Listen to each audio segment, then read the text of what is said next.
Buenas tardes, profesor Roberto Benavides. Mi nombre es Sebastián Guerrero. Soy estudiante de la carrera de Derecho de la Universidad UTE en el campus occidental. El motivo de este video es para hablar y sobre todo brindar mi opinión sobre el ensayo titulado De lo sagrado a lo político, una evolución histórica del derecho penal. Antes de empezar, me gustaría mencionar que este video va a estar dividido en tres partes. La primera parte hablará sobre el título El derecho penal antiguo, que va sobre de lo sagrado a la laicización.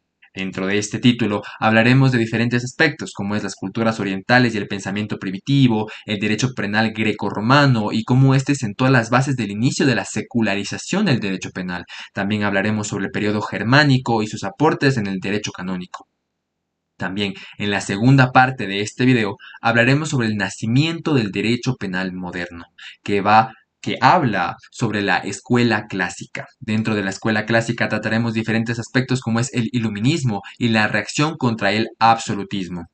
Dentro de este mismo tema existen diferentes autores importantes, como lo es el autor Francisco Cárrara y su tema y cómo él trató el delito como un ente jurídico, que es algo que también lo vamos a hablar y lo vamos a discutir durante este video. También vamos a hablar sobre la escuela positivista italiana, que habla sobre el saber del ser. Este viene siendo ya la última parte de este video. En este título trataremos diferentes aspectos como es el tránsito al determinismo y antropología criminal. Y a su vez también aquí existen diferentes pensadores y autores muy importantes como lo es Rafael Garófalo y su título El delito natural. ¿Por qué es importante entender el derecho penal y por qué es importante su participación en esta sociedad?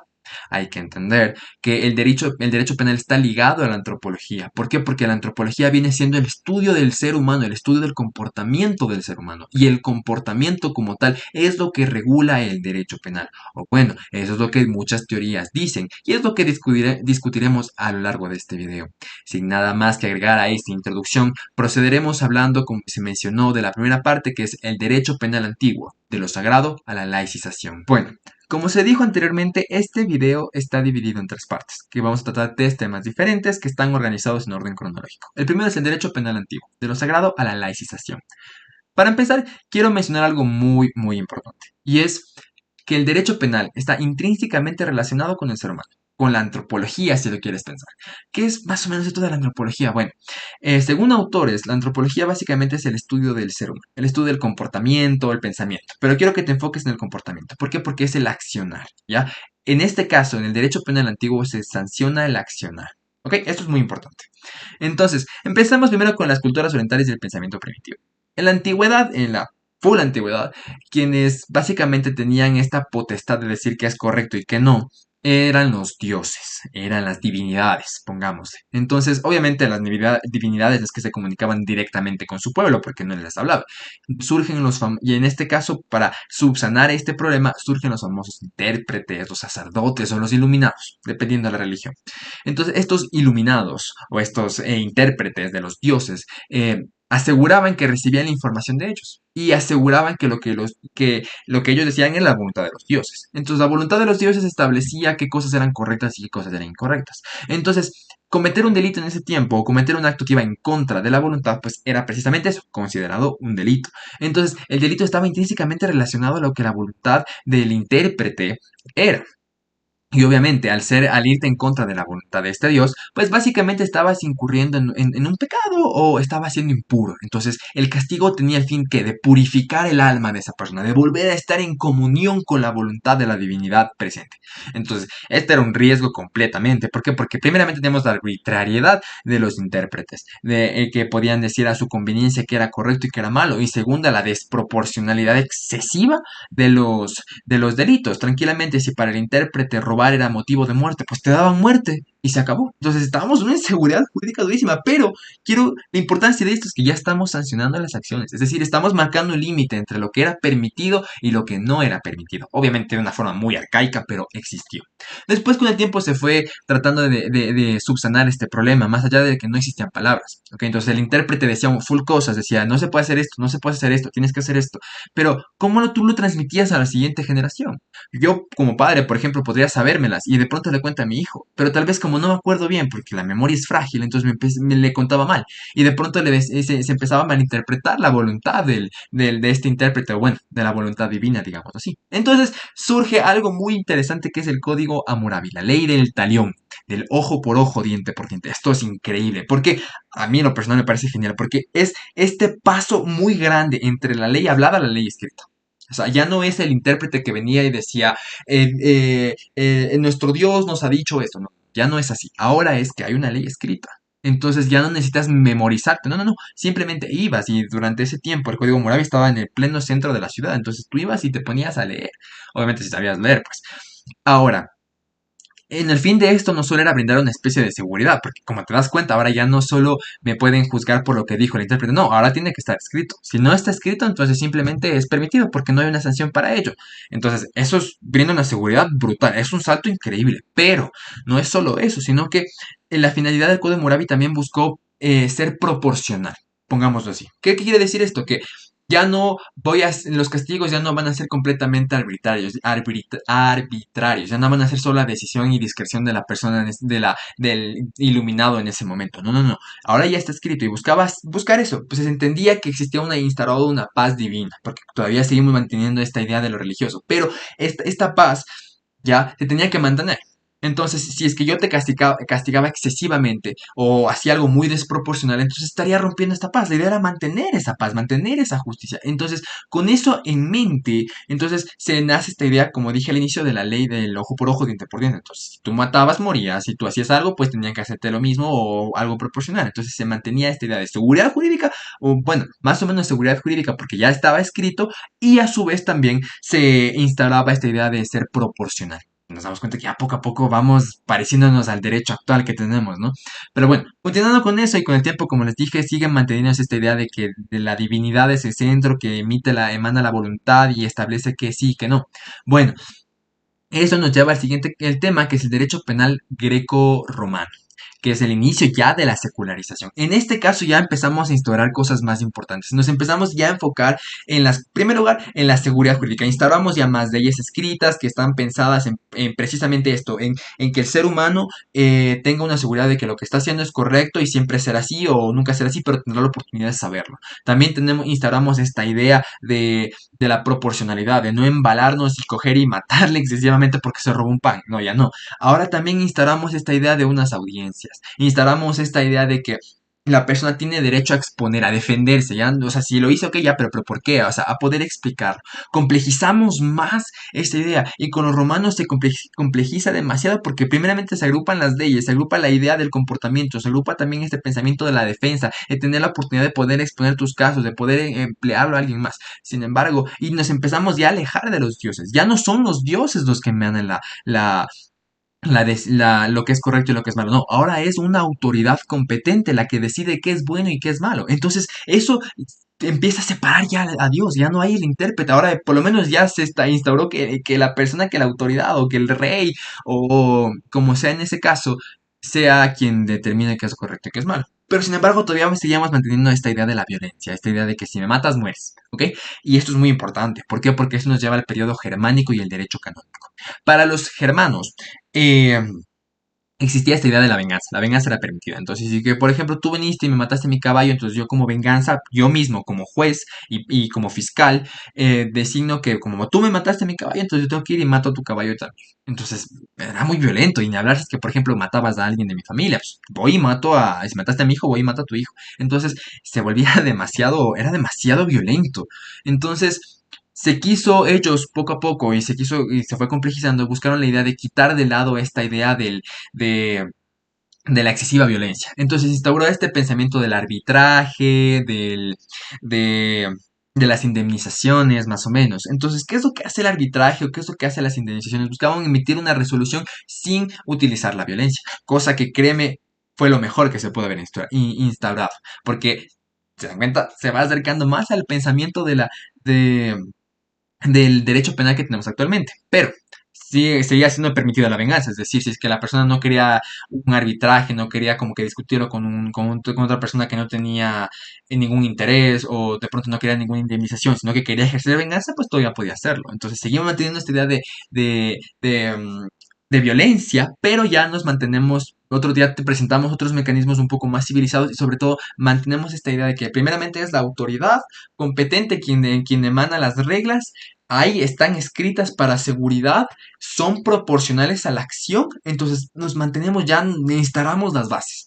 Eso nos lleva al siguiente aspecto, que es el nacimiento del derecho penal moderno, con la escuela clásica, la iluminación y reacción contra el absolutismo. Bueno, para ese tiempo y para este punto existieron bastantes dudas, pero como les dije, era la autoridad competente, pero es que la autoridad no tenía límites. Podía emitir y decir lo que se le dé la gana, podía castigar a quien quiera, podía levantarse un día y decir, ok, voy a escribir que quien me mire feo cometió un delito y lo mato.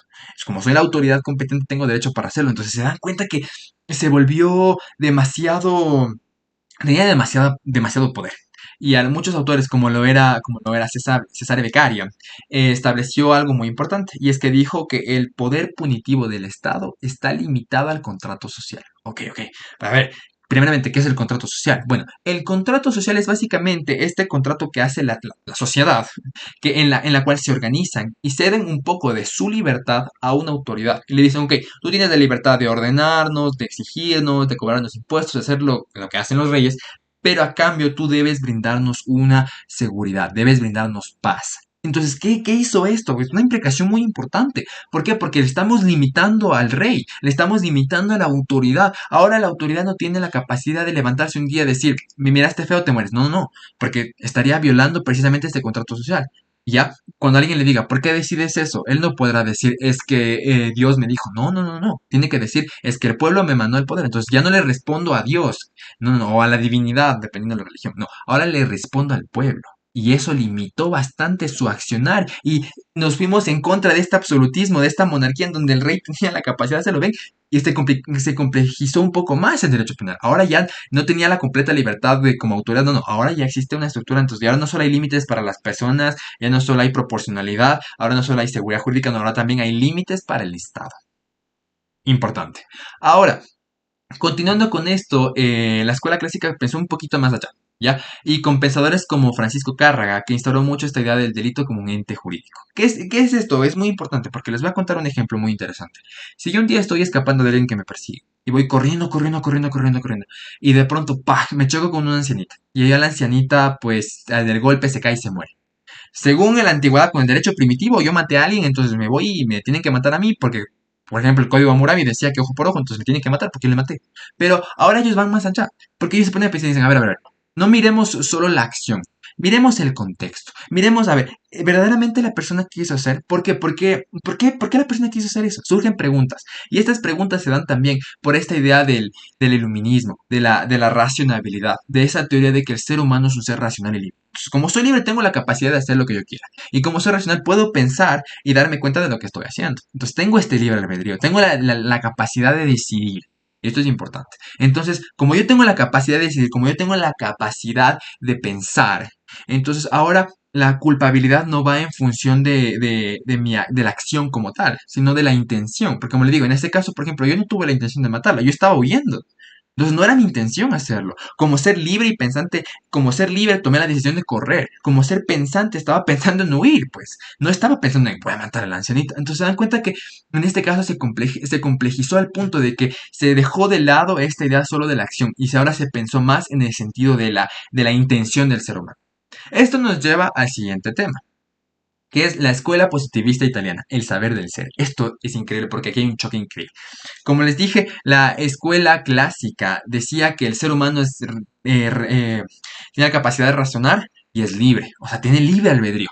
Pero la escuela positivista italiana te dice, no, no, el ser humano no es libre. El ser humano nace predispuesto a cometer un delito. ¡Wow! Es un choque increíble porque ahora ya no estamos diciendo que el ser humano puede cometer, tiene la libertad de hacerlo. No, no, ahora decimos que nació predispuesto a hacerlo. Es un choque brutal entre estos dos pensamientos. Ahora, pensadores muy interesantes como Cesare Lombroso, que era un médico y antropólogo, de ahí esta idea. Dice, al estudiar al ser humano se dio cuenta que ciertas personas presentaban rasgos primitivos. O sea, en vez de evolucionar, estaban yéndose en retroceso, presentaban características más o menos como los neandertales, como esos seres que no eran racionales, básicamente, que no tenían la capacidad de darse cuenta de su propia existencia, que solo cumplían instintos. Entonces, Esto es algo muy importante y muy trascendental. ¿Por qué? Porque estamos diciendo ahora que el ser humano no nace con la capacidad de hacerlo, no, no, sino que, perdón, nace con la capacidad de cometer un delito. Entonces no tiene la libertad de decidir. Entonces, ¿qué hacemos? Y todos, y que hay personas que nacen. ¿Cómo saber que una persona nació predispuesta a cometer un delito? Bueno, él establece las capacidades físicas. Ok, perfecto. Y si es que nace y comete un delito, pero no tenía las capacidades físicas, entonces, ¿qué pasó ahí? Entonces, ¿qué ocurrió? Ahora, también otros pensadores, como Rafael Garófalo, hablan sobre el delito natural. Y otros pensadores también mencionan más este tema de que no solo es el tema hereditario, sino también es cómo se relaciona, sino también es la sociedad. Entonces, hay personas que nacen predispuestas a cometerlo y el entorno en el que se desarrollan les lleva a emanar esto y se vuelven delincuentes naturales, se vuelven delincuentes que nacieron para cometer un delito. Entonces, ante esta medida, la pena no aplica. ¿Por qué? Porque si la persona nació predispuesta, entonces no tiene intención. Y como nació predispuesta, lo va a cometer. Entonces, si la acción ya no está una divinidad que nos dice que eso está bien o que está mal. Entonces, ¿cómo podemos hacer eso? Entonces surge algo conocido como las medidas de seguridad.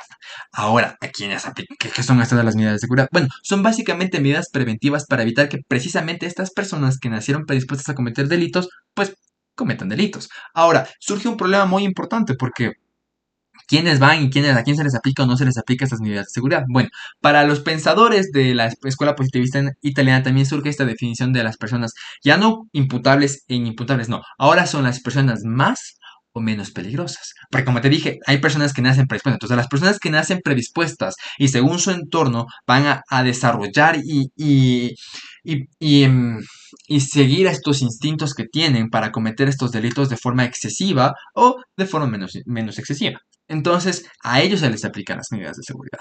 ¿Para qué? Para evitar que las personas más peligrosas cometan delitos demasiado graves y dañen la seguridad, y las personas menos peligrosas pues igual cometan delitos. Entonces ya se vuelve un poquito más centrados en la persona. Ahora, aquí surgen problemas porque seguimos teniendo este inconveniente de que la persona que lo delimita es una autoridad. Entonces yo como autoridad sí tengo las reglas, sí tengo la idea de preservar la seguridad. Entonces como preservo la seguridad, entonces te meto una medida de seguridad y te meto preso.